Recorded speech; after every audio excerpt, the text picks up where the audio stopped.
네, 안녕하십니까. 저는 오늘 메타버스와 문화기술이라는 제목으로 강연을 하게 될 국립창원대학교 메타융합 콘텐츠학부의 남상훈 교수입니다.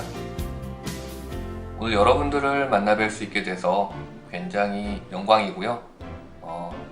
오늘은 제가 그동안 연구해오고 또 좀 진행을 해왔던 프로젝트를 바탕으로 여러분들과 이야기를 해보려고 합니다. 네, 반갑습니다. 우선 여러분들도 익히 많은 곳에서 들으셨듯이 코로나19 때문에 굉장한 메타버스가 유행이 됐죠. 특히 사회에서 좀 물리적인 만남이 좀 어려워지게 되니까 어떤 가상 공연이라든지 또는 가상 공간에서 게임을 한다든지 회의를 한다든지 이러한 것들에 대한 사회적 관심도가 그 당시에 굉장히 높아졌습니다. 그리고 이러한 것들이 모바일 또는 인터넷의 발전과 맞물려져서 새로운 비즈니스 모델로 성장할 수 있는 가능성을 충분히 보여주었습니다. 예를 들자면 트래비스 스콧 같은 경우에는 2020년 4월 포트나이트에서 이제 유료 콘서트를 개최하게 되는데요.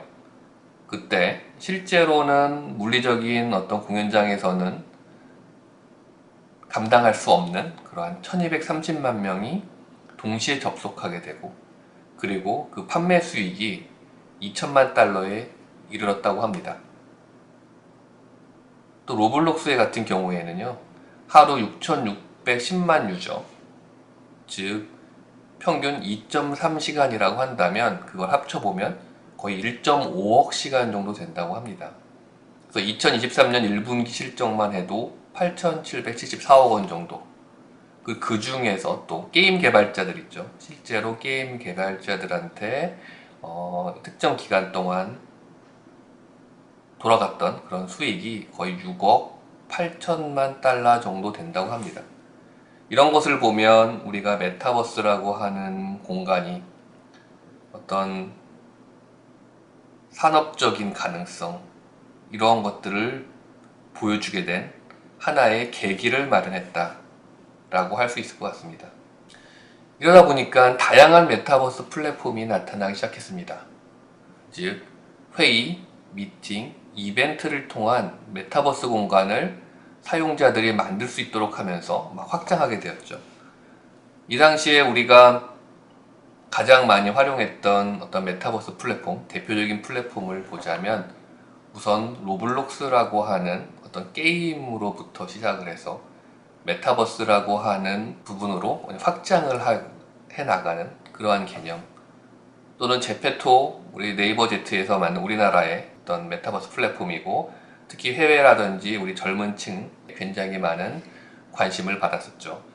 그리고 SKT 이통사에서 주도하면서 이 프렌드라고 하는 메타버스 플랫폼이 만들어졌고, 또 우리가 줌을 통해서 회의를 하다가 이러한 부분을 회의 전용 어떤 메타버스 플랫폼과 같은 개념으로 게더타운이라고 하는 이런 것들의 대표적인 메타버스 플랫폼이었다라고 할 수 있습니다. 이러한 다양한 분야에서 메타버스 플랫폼을 이제 활용을 하기 시작합니다. 그래서 대학에서는 뭐 입학식이라든지 멘토링, 그리고 수업에서도 메타버스 플랫폼을 활용을 했었고, 그리고 지금도 일부 대학에서는 활용을 하고 있기도 합니다. 또한 어떤 박물관이나 미술관, 전시관 같은 경우에는 메타버스 플랫폼을 사용을 해서 또 전시 공간을 만드는 경우도 있습니다. 또한 특별히 360도 카메라라든지 또는 3차원 스캐닝을 통해서 어떤 메타버스 공간을 만들고 사용자들에게 원격으로 그러한 메타버스 공간, 전시 공간에 초대를 하는 그러한 방식으로 사용이 되고 있었죠. 그리고 지자체라든지 어떤 기업에서는 메타버스 공간을 활용한 홍보 및 민원 상담에 적용을 하려고 시도를 한 적도 있었습니다. 이와 같이 메타버스 플랫폼을 사용하는 경우는 주로 이통사에서 제공하는 것들, 어떤 메타버스라고 하는 어떤 게임이라고 하는 그런 SNS 기업을서 주도하는 것들, 또는 서울시 메타버스 상담센터와 같이 좀 자금력이 되고 그러한 곳에서는 자체적으로 메타버스 플랫폼을 사용하지 않고 자신에게 딱 맞는 적합한 형태의 메타버스 플랫폼을 제작해서 사용하곤 했습니다. 그런데 이러한 메타버스 몰락이라고 할까요? 너무 과격한 말이긴 하지만 이제 코로나19 이제가 끝나게 되고 엔데믹으로 인해서 사람들이 반드시 이런 가상 공간이라고 하는 온라인으로 모여야 되는 필요성이 이제 줄어들게 됩니다. 그러한 이유 중에 하나가 무엇일까라고 우리가 생각을 해보면 기존에 다양하게 나왔던 것들은 굉장히 많은 그래픽 요소들을 활용을 했고, 그리고 그래픽 요소를 활용해서 어떤 우리 실생활에 있는 어떤 공간들, 그런 공간들을 3차원 공간들을 제작하는 것들, 그리고 그 안에서 우리가 아바타들을 설정할 수 있고 아바타들을 조종해서 움직일 수 있는 것. 그런데 이러한 것들이 완전히 새로운 것은 아니었죠. 기존에 우리가 알고 있는 MMORPG라든지 이러한 게임에서 우리가 해왔었던 그러한 것과 굉장히 유사한 기술이었던 겁니다. 그러다 보니까 이제는 기존의 게임과의 차별성이 크지 않아 실증을 느끼게 됩니다.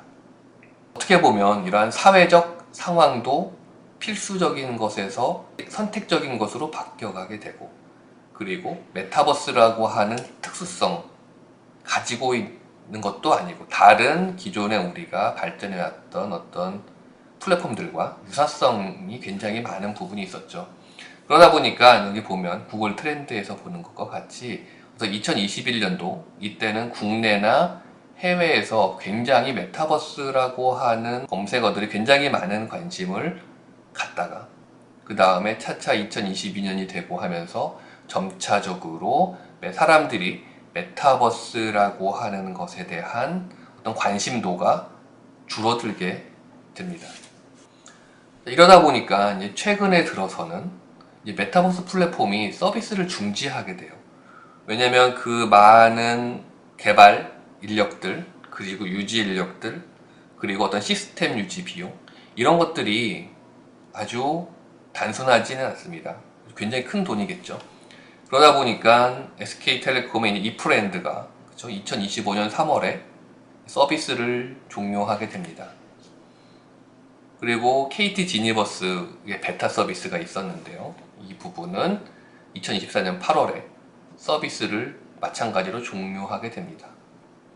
그리고 싸이월드도 처음에 싸이타운이라고 2022년 오픈한 다음에 어떻게 보면 메타버스라고 하는 것, 그리고 그 당시에 또 기존에 가지고 있었던 충분한 팬덤층이 있었고, 도토리라고 하는 어떤 그러한 금전을 갖다가 교환할 수 있는 굉장히 초기에 사용을 했기 때문에 그러한 것을 가지고 싸이타운이라고 하는 개념을 오픈을 했지만 사람들의 관심은 그다지 크지 않았던 것 같습니다.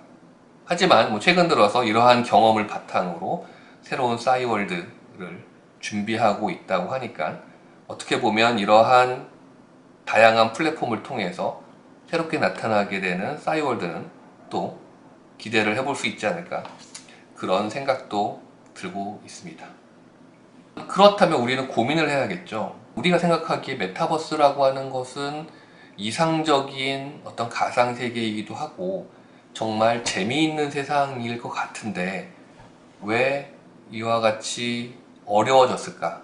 우리가 만들 때는 어떤 걸 고민해야 되지? 이러한 부분에 대해서 한번 고민을 해보려고 합니다. 다만 여러분들 메타버스라고 하는 것은 굉장히 많은 분야에서 활용이 될 수 있죠. 그러다 보니까 메타버스 플랫폼이라고 하더라도 모든 분야에서 좋은 효과를 내기는 어려울 것 같습니다. 즉, 메타버스 플랫폼도 각각의 어떤 분야에 따라서 그 분야에 적합한 메타버스 플랫폼이 존재해야겠죠. 모든 것을 아우르는 세상, 메타버스 세상은 아직까지는 굉장히 어렵지 않을까 생각합니다. 저는 그 중에서 앞서서 제목처럼 문화기술이라고 하는 것, 즉 메타버스가 문화와 결합되었을 때 어떠한 방법으로 유지될 수 있을까, 이런 것에 대해서 좀 고민을 해봤습니다.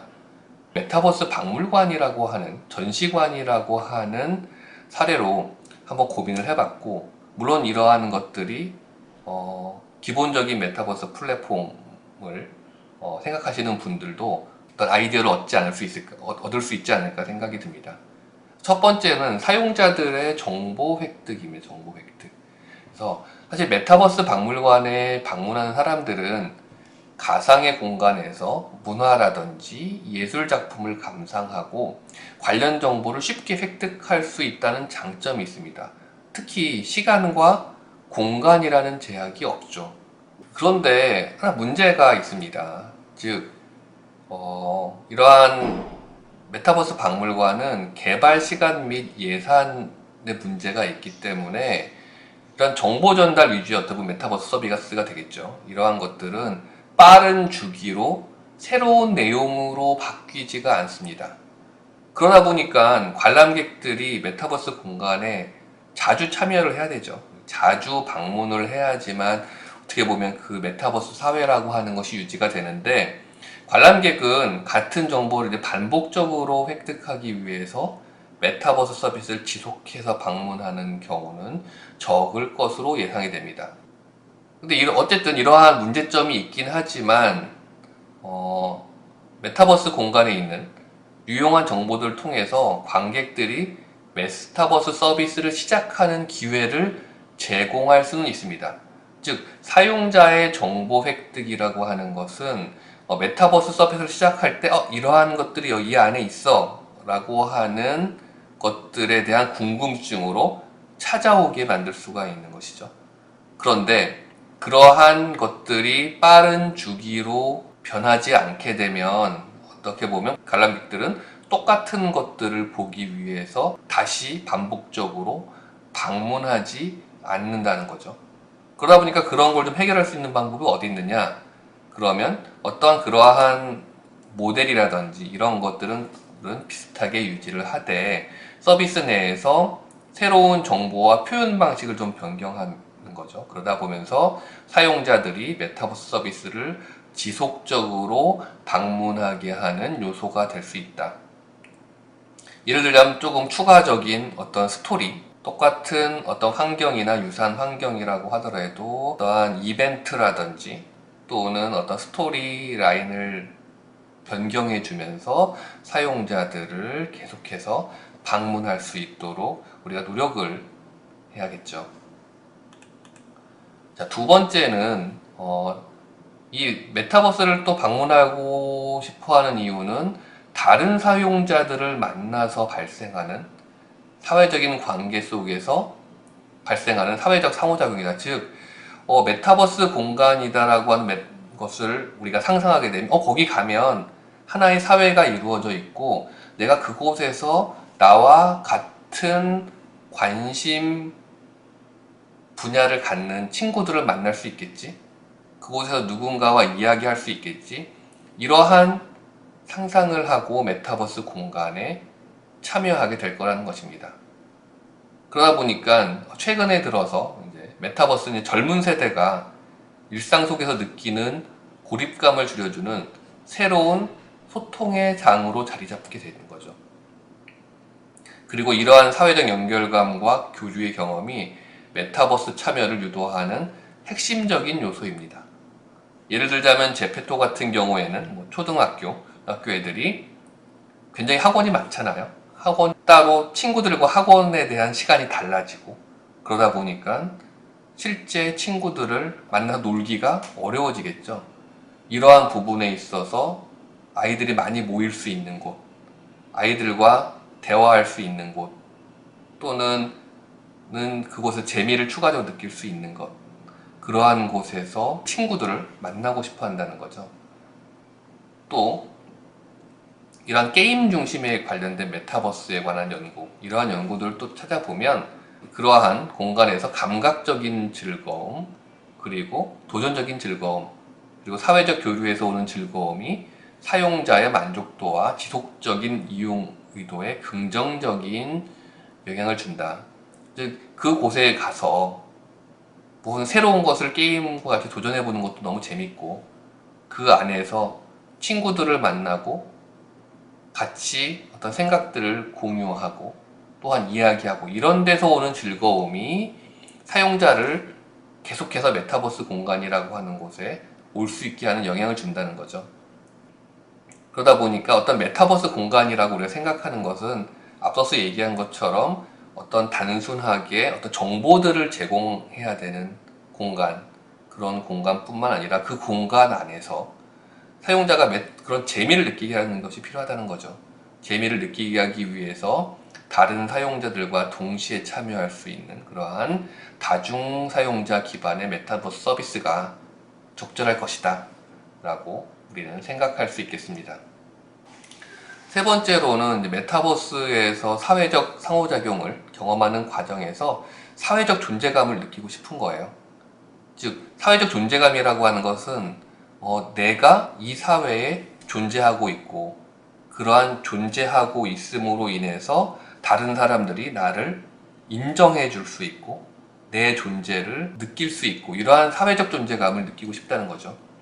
그래서 이런 가상 공간에서 사회적 존재감을 나타내는 방법으로는 우리가 아바타라고 하는 것이 있고, 또 아바타뿐만 아니라 개인화된 콘텐츠, 즉 어떠한 방 꾸미기라든지 아니면은 또 아바타도 단순한 아바타가 아니라 아바타 꾸미기를 한다든지 이러한 다양한 개인마다 자신의 특성을 나타내고 표현할 수 있는 콘텐츠 제작이라고 하는 부분이 이러한 사회적 존재감을 느끼게 하는데 도움을 줄 수 있다는 겁니다. 그래서 가상세계에서 자신만을 표현하는 차별성 있는 아바타는 사용자에게 가상세계에서 사회적 존재감을 줄 수 있다. 이게 어떻게 보면 제페토의 가장 큰 강점이 되겠죠. 제페토를 보면은 우리들이 다양한 아바타의 모양을 굉장히 많은 모양을 만들 수가 있고 그 사람들이 입는 옷 같은 것들, 옷, 패션, 아니면 어떤 화장, 아바타의 화장 이러한 굉장히 다양한 것들을 할 수 있고 그리고 또 여기다가 어떤 모션이라든지 춤이라든지 이런 걸 적용함으로써 내 아바타가 이렇게 멋있어, 좀 특별해 라고 하는 그러한 표현을 할 수가 있게 되는 것이죠.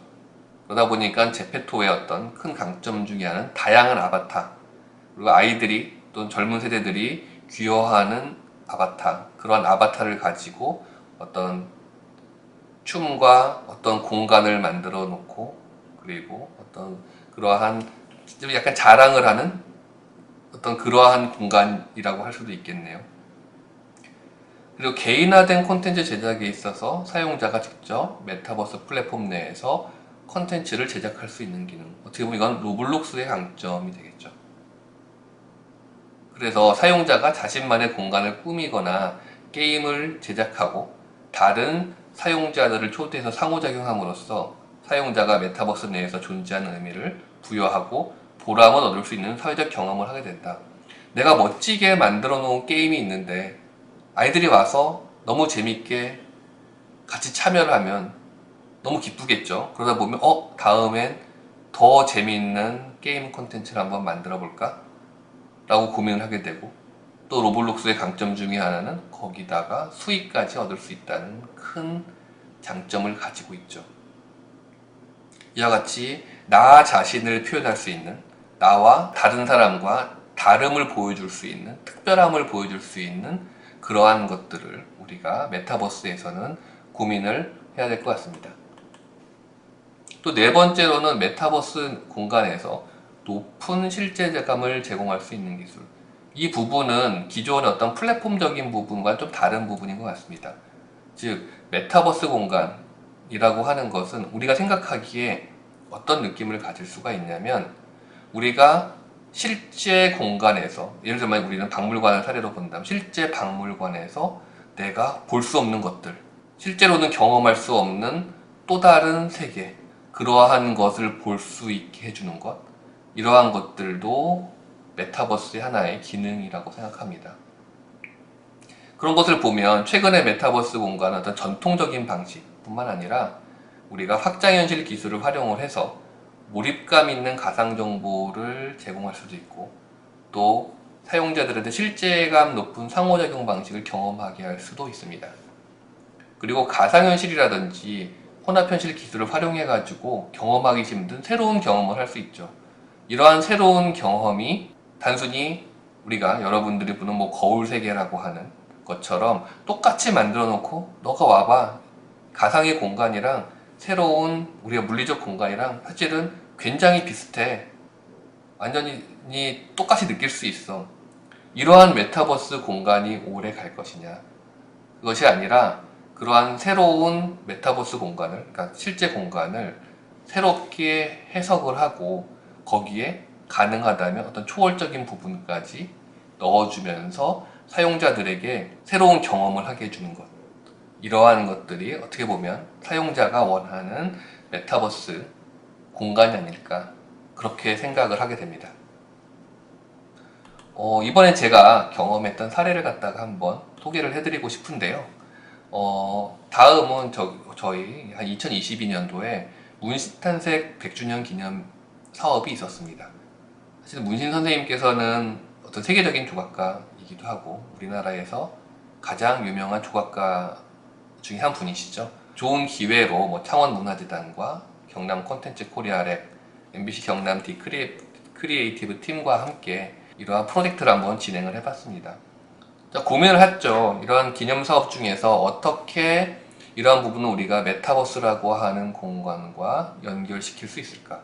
메타버스라고 하는 것과 연결시킬 수 있을까? 두 가지를 고민했습니다. 첫 번째는 가상의 공간에 문신 선생님 미술관을 만들어서 사람들이 자유롭게 접근할 수 있도록 해보자.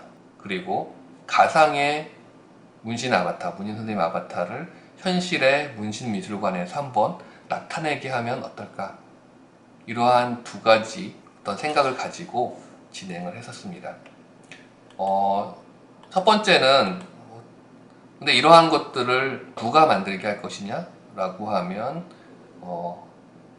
이 공간 안에 같이 존재하는 학생들로부터 이러한 것들을 갖다가 한번 만들어 보도록 하자, 이런 생각이었고요. 그래서 저는 이제 국립창원대학교 문화테크노학과 학생들과 함께 로블록스로 이 공간을 한번 만들어 보자 생각을 했습니다. 우선 로블록스 스튜디오, 사실은 한 번도 로블록스라고 하는 플랫폼을 프로그래밍을 해본 친구들은 없었다고 보면 될 것 같습니다. 그래서 로블록스 스튜디오 교육을 시켜주고, 그리고 밑에 보는 것처럼 제가 실제 문신미술관에 가서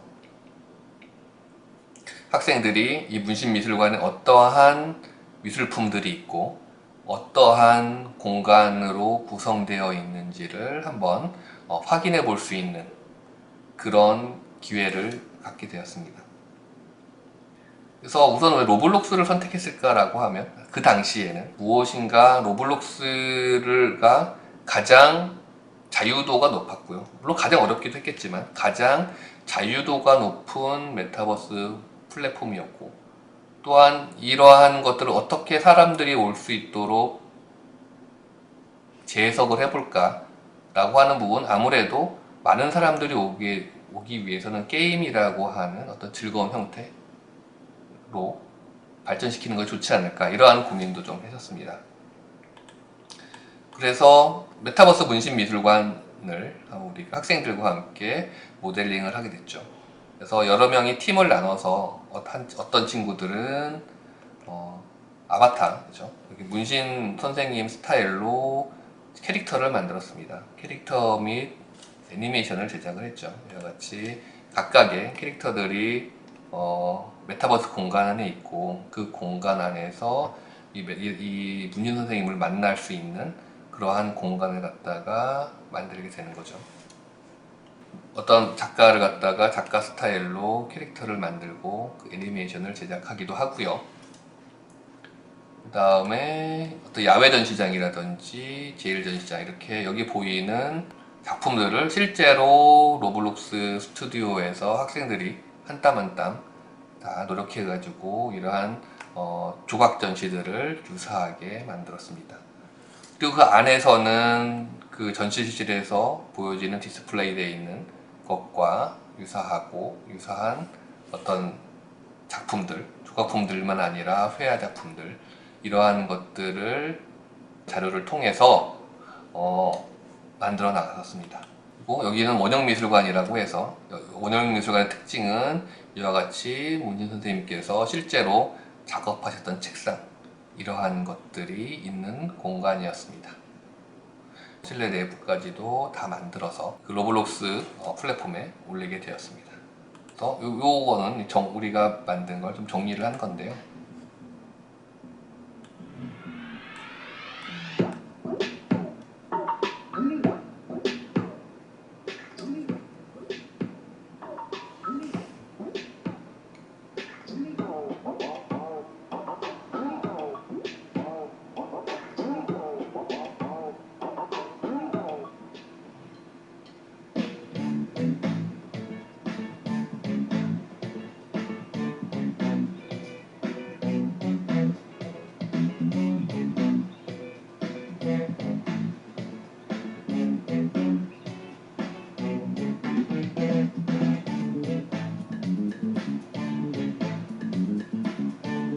가까이 공간에서 이제 재미있는 문인 선생님들을 만날 수가 있게 되고요.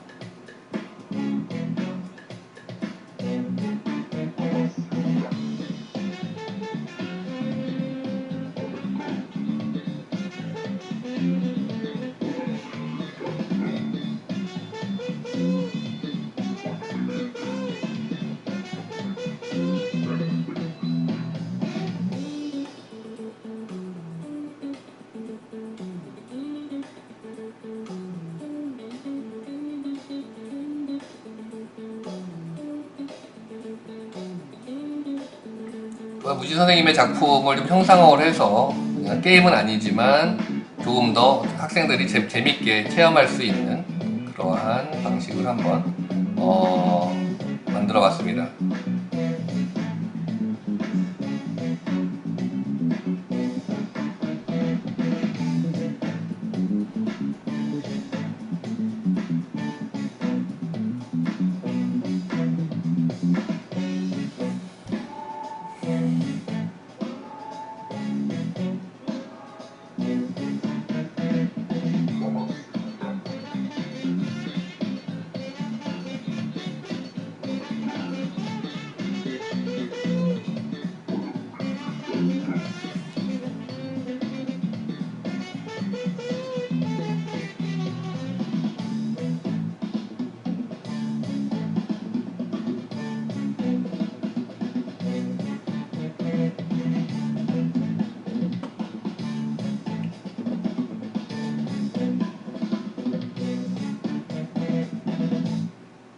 네, 이와 같이 저희가 로블록스 프로젝트를 진행을 했고요. 다음으로는 이제 홀로렌즈를 사용을 했습니다. 여기서 우리가 좀 영감을 얻을 수 있었던 것은 그 박물관 안에 이렇게 문진 선생님께서 보였던 그 테이블이 있었고, 그 테이블에서 이제 실제로 어떤 스케치를 하셨다고 합니다. 그렇다면 우리가 문진 선생님께서 여기 와서 앉아서 스케치하는 모습을 사람들이 볼 수 있다면 얼마나 재미있을까 라고 생각을 할 수가 있었습니다. 그래서 오른쪽에 보이는 것처럼 이제 3D 문신 아바타를, 문신 선생님 아바타를 갖다가 활용을 했고, 그래서 그런 부분을 적용을 시켜봤습니다. 그래서 이제 홀로렌즈 이제 미러링을 한 프로젝트고요. 한번 보시도록 하겠습니다.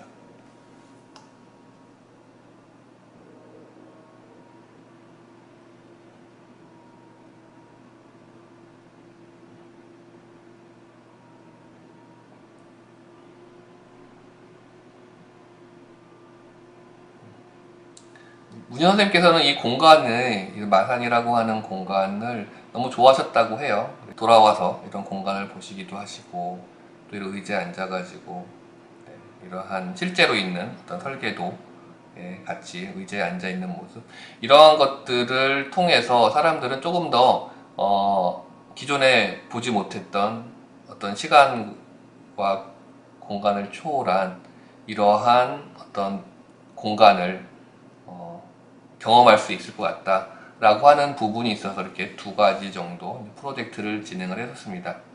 이러한 프로젝트를 경험을 하면서 중요했던 부분은 학생들이 이러한 박물관과 전시관에 대한 프로젝트를 진행을 하면서 그 작가에 대한 또는 미술관에 대한 관심이 훨씬 더 높아지더라. 우리가 메타버스 공간이라고 하는 것은 단순히 가상의 공간만 있어서는 되는 게 아니다 라고 생각을 합니다. 특히 이제 전시장이나 박물관이라고 하는 분야에서 조금 더 집중을 해서 보면 실제로 대부분 전시장이나 박물관은 실제로 존재하는 공간입니다.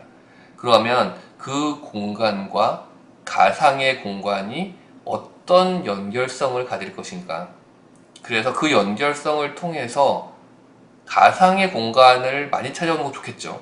하지만 가상의 공간만을 찾아오는 것이 아니라 어떻게 가상의 공간과 현실 속의 공간을 함께 경험하고 그 경험을 사람들이 관람객들이 특별하게 생각할 것인가, 이런 부분을 고민하게 된 그러한 계기였다고 저는 생각합니다. 그러면 이러한 메타버스 공간의 연속성, 그렇죠? 연속성을 위해서는 어떤 것들을 우리가 많이 고려해야 될까요?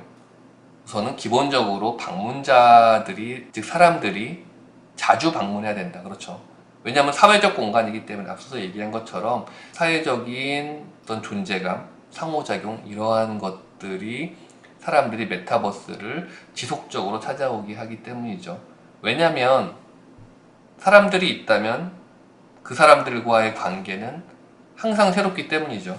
거기서 이야기하는 정보나 어떤 스토리들은 그 대화와 상호작용을 하기 위한 하나의 환경이고, 그 대화를 유도하게 하는, 상호작용을 유도하게 하는 어떤 재료라든지 또는 도와주는 도우미의 역할일 수 있고, 실제로 메타버스 공간에서는 사회적인 경험이 이루어져야 된다. 그런데 이러한 다양하고 흥미로운 환경은 문제점이 개발 시간이 오래 걸린다는 겁니다. 그렇죠? 사람들이 모델링을 해야 되고, 플랫폼 같은 경우에도 모델링을 해야 되고 굉장히 시간이 많이 걸리게 되죠.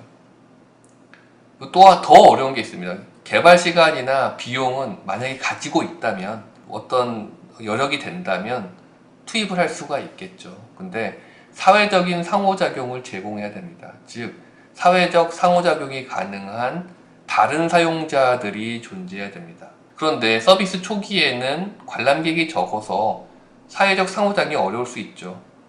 그리고 우리가 기존에 많이 들었던 어떤 메타버스 플랫폼들이 힘을 못 쓰는 이유가 사람들이 모여서 무엇인가 사회적 상호작용을 할 수 없는 공간, 즉 그러한 준비가 안 됐다는 거죠. 사실 이게 얼마나 어려운 일이라고 하면 SKT라든지 또는 아까 얘기했던 그 KT 같은 경우에는 잠재적 고객이죠.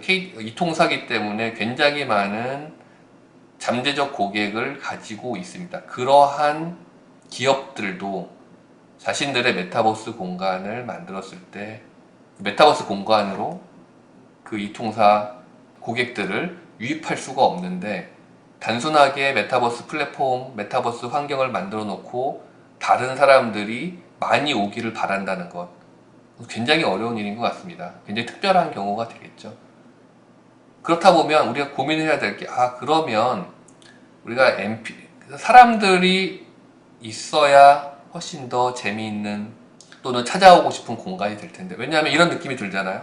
여기 가니까 나 혼자만 있어, 너무 재미없는 공간이야, 한 번만 둘러보면 되지, 이게 아니라 여기 오니까 굉장히 많은 사람들이 있네, 야, 나만 여기 온 게 아니야, 다른 친구들도 여기 뭔가 있으니까 와가지고 뭔가 둘러보고 있네, 재밌을 것 같은데, 이러한 생각을 들게 만들어야 된다는 거죠. 이 연구에서는 이제 NPC를 활용을 해서 사회적 상호작용을 한번 적용해 보면 어떨까. 박물관을 여기처럼, 그렇죠? 이런 박물관이 있다면 이 사람이 와서, 실제 사람이 와가지고 적용을 한다면 훨씬 더 재밌겠죠.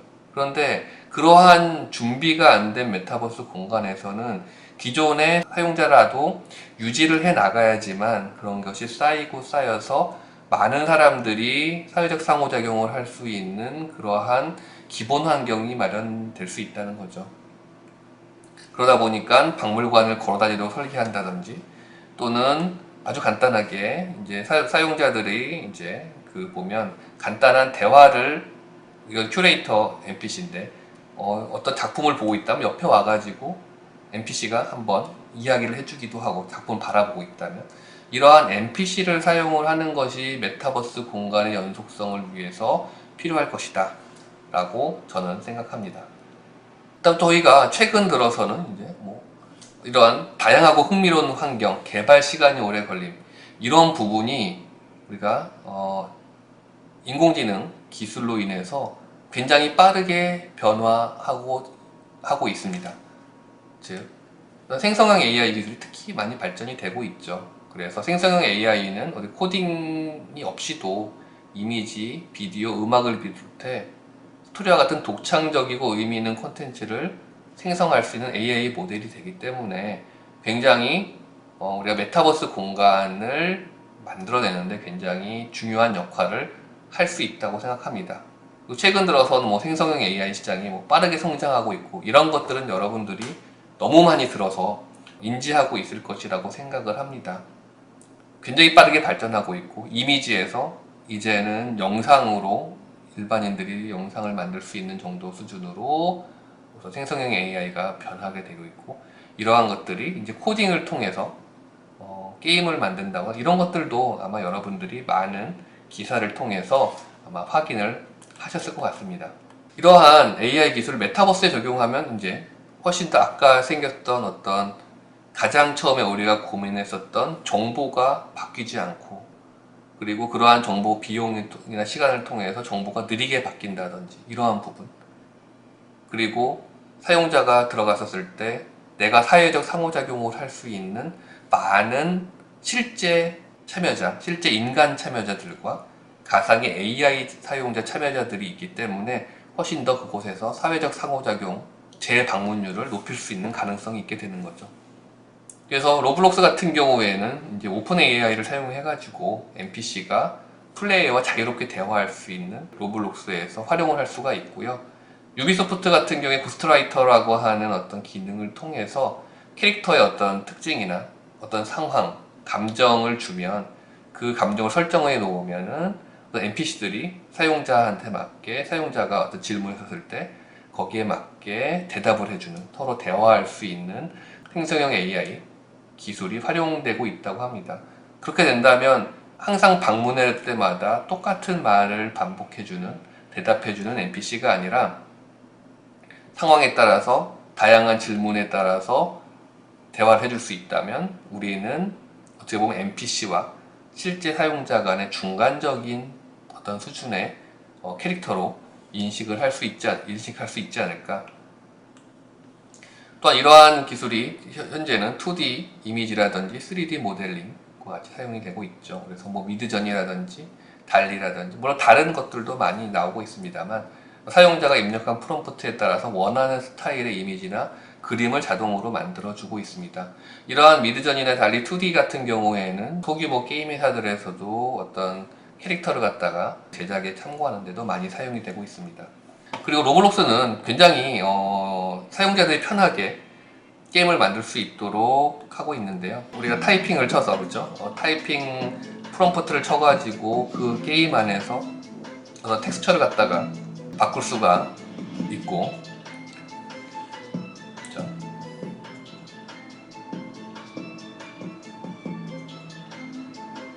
그리고 보면 코드를 통해서 이제는 실제로 로블록스에서 어떤 스크립트를 갖다 치는 것이 아니라 프롬프트를 통해서 우리가 원하는 것을 이야기하면 그것을 코드로 자동 생성해주고 그것이 게임에 적용되는 그러한 시도들, 그러한 연구들이 많이 이루어지고 있다고 합니다. 자, 지금까지 제가 제 경험과 제가 생각해 오던 것들에 대해서 여러분들께 이야기를 계속 했었는데요. 마지막으로 이러한 고찰에 대해서, 이러한 지금까지 이야기한 것들에 대해서 한번 정리를 해보고 이번 강연을 마무리하려고 합니다. 사용자한테 만족을 줄 수 있는 어떤 메타버스를 구축하기 위해서는 사용자의 사회적 상호작용을 고려하는 서비스의 개발이 필요하다는 것입니다.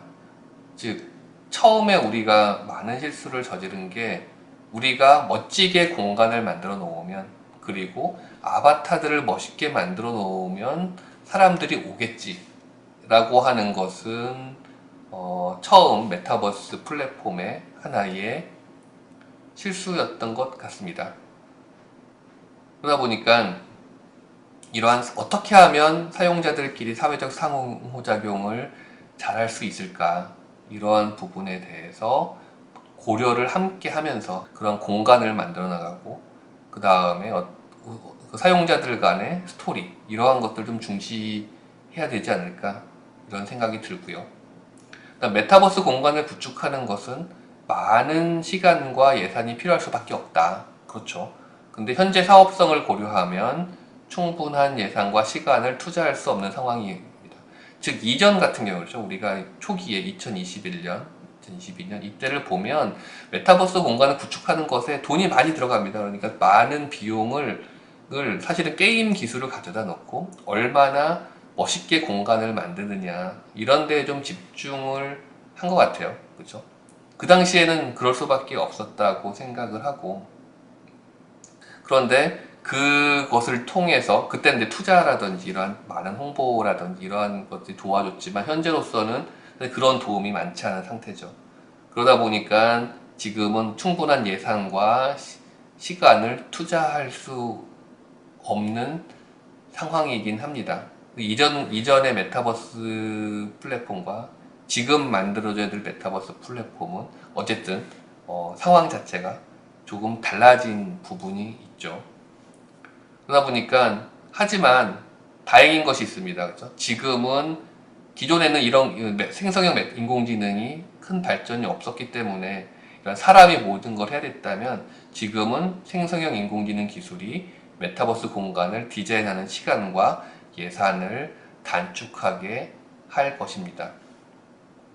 그리고 생성형 인공지능 기술과 디지털 휴먼 기술이 아바타를 빠르게 생성하고 자연스러운 대화를 만들어내며 메타버스의 사회적 상호작용을 한 단계 높일 수 있을 것이라고 얘기합니다.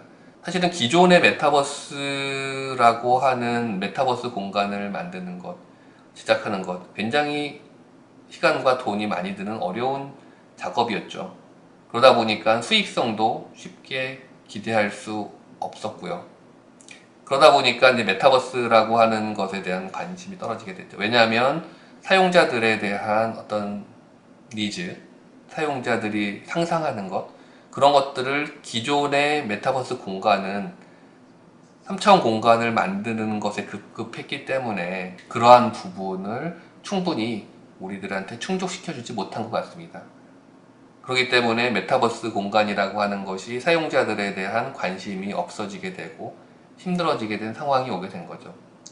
하지만 그런 힘든 상황에서 하나 새롭게 나타난 기술이 이제 생성형 인공지능 기술, 또는 우리가 그냥 일반적인 인공지능 기술을 통해서 이 메타버스 공간을 쉽게 생성할 수도 있고, 그렇죠? 빠르게 생성할 수 있고, 또한 빠르게 변화시킬 수도 있고, 디지털 휴먼 기술을 사용을 해서 그 사람들과 자연스러운 대화를 통해서 사회적 상호작용도 우리가 만들어낼 수가 있겠죠. 근데 그런 어떤 기술들이 하나하나 합쳐진다면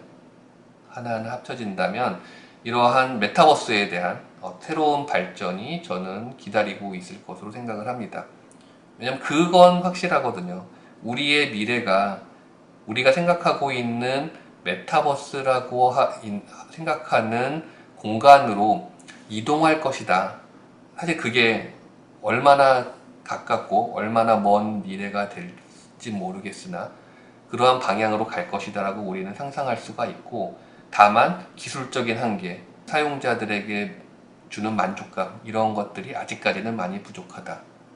하지만 지금까지 발전해온 인공지능 기술, 그런 것뿐만 아니라 우리가 알고 있는 어떤 실감형 디바이스들의 발전, 이러한 것들이 차근차근 발전해 오고, 그것이 이제 추후에 합쳐지게 되면서 우리가 생각하는 또 다른 어떤 메타버스의 두 번째 호황기가 올 수 있을 것이다. 그리고 저 또한 그러한 새로운 메타버스, 우리 기존의 메타버스보다 더 멋진 메타버스가 우리들에게 제공되기를 기대하고 있습니다. 이번 긴 강연 여러분들 들어주시느라고 너무 수고가 많았고 다시 한번 감사드립니다. 그럼 강연은 여기서 마치도록 하겠습니다.